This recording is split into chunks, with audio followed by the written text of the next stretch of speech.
Everyone, welcome to the second weekday of Cannabis Awareness Week here on the Otago University campus.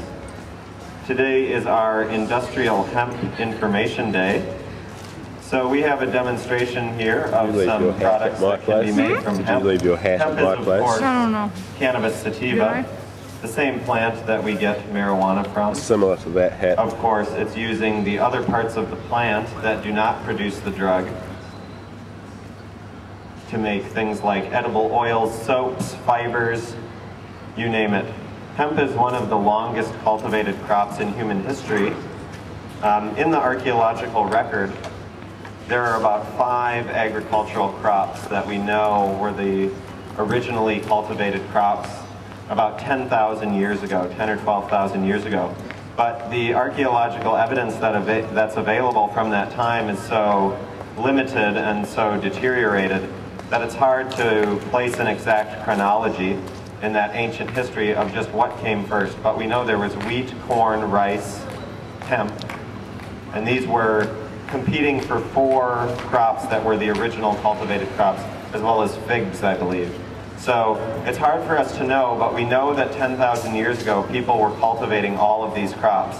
And we don't know which one they did first, but it's potential that Cannabis sativa, the hemp plant, was actually the first agricultural crop ever cultivated by human beings. And it is, some have even suggested that it was the attractiveness of the cannabis plant in nature that first led hunter-gathering cavemen to make that connection of saving a seed, planting it closer to their home, and starting the agricultural revolution 12,000 years ago.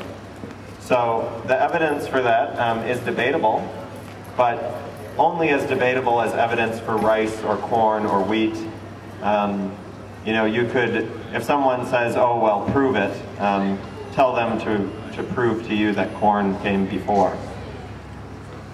So why are we talking about this? It's just interesting context that this plant that may have actually facilitated our formation of civilization, and we've used so widely for the past 12,000 years, would actually become so controversial in the past 100 years. So Cannabis sativa, the plant that we get all these industrial products from, hemp and ropes, hemp seed oil for food, it's the same plant that produces cannabinoid drugs, marijuana, THC, and because of this in the last 100 years, it's been banned, it's been criminally prohibited,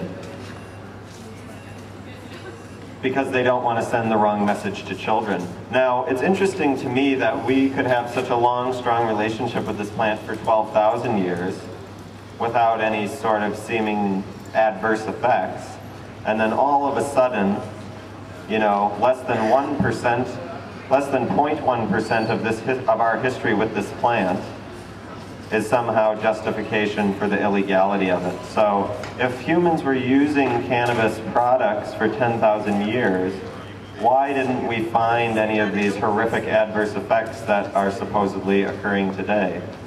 You know, some people might say they just didn't have the science, but I don't actually believe that. They had enough science to figure out how to grow this stuff, how to process it into industrial products.